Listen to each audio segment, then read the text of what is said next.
Dear students, আমরা যখন narration উত্তর করতে যাই তখন রিপোর্টেড স্পিচে টেন্সের পরিবর্তন করে থাকি, কিন্তু অনেক সময় দেখা যায় যে রিপোর্টেড স্পিচে টেন্সের পরিবর্তন হয় না।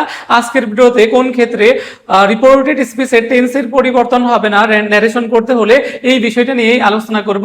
ডিরেক্ট ন্যারেশন থেকে ইনডিরেক্ট করতে হলে কিন্তু অধিকাংশ ক্ষেত্রেই আমাদের টেন্সের পরিবর্তন করতে হয়। কিছু ব্যতিক্রম রয়েছে যে ক্ষেত্রে আমরা টেন্সের পরিবর্তন করি না।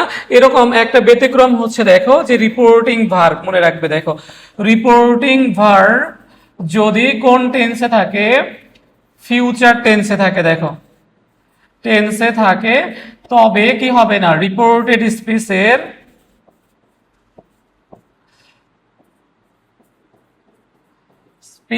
টেন্সের পরিবর্তন হবে না। খুব ভালো করে মাথায় রাখো এই বিষয়টা, যে তোমার রিপোর্টিং ভার্ব যদি কোন টেন্সে থাকে, ফিউচার টেন্সে থাকে, রিপোর্টিং ভার্ব যদি ফিউচার টেন্সে থাকে, তবে রিপোর্টেড স্পিচের টেন্সের কোনো কি হয় না, পরিবর্তন হয় না। এটা কিন্তু খুবই খুবই গুরুত্বপূর্ণ একটা নিয়ম। যেমন দেখো এখানে বলা আছে যে he will say I was absent from the last class. দেখো তাহলে এই ক্ষেত্রে দেখো যে হি উইল সে আছে, তাহলে রিপোর্টিং ভার্বটা কোন টেন্সে আছে, ফিউচার টেন্সে, তাহলে রিপোর্টেড স্পিচের টেন্সের কোনো কি হবে না, পরিবর্তন হবে না। তাহলে আমাদের উত্তর হবে, দেখো হি উইল সে, কমার ইনভার্টেড কমার পরিবর্তে কি অ্যাসার্টিভ সেন্টেন্স থাকার কারণে দ্যাট হবে। তাহলে হি উইল সে দ্যাট, আইটা কি হয়ে যাবে, দেখো হি, কারণ এই হি কে নির্দেশ করেছে পুরুষকে। তাহলে দেখো হি ওয়াজ অ্যাবসেন্ট, দেখো অ্যাবসেন্ট ফ্রম দ্য কি ক্লাস, দেখো লাস্ট ক্লাস। তাহলে এখানে কিন্তু টেন্সের কোনো কি হয়নি, পরিবর্তন হয়নি। তাহলে he will say that he was absent from the last class.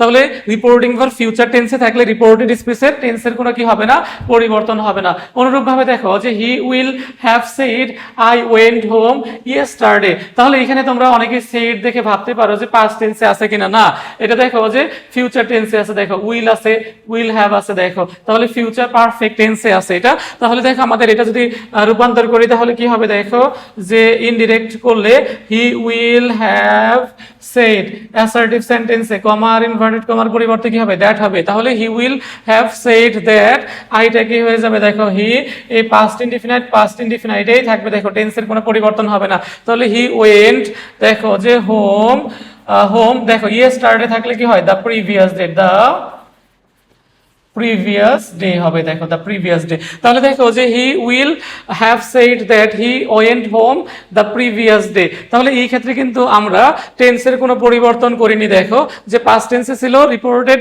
Speech past টেন্সেই রয়েছে। তাহলে মাই ডিয়ার স্টুডেন্টস, মনে রাখবে যে রিপোর্টিং ভার্ব যদি ফিউচার টেন্সে থাকে তবে রিপোর্টেড স্পিচের টেন্সের কোনো কি হবে না, পরিবর্তন হবে না। আশা করি তোমরা সকলেই বুঝতে পেরেছো।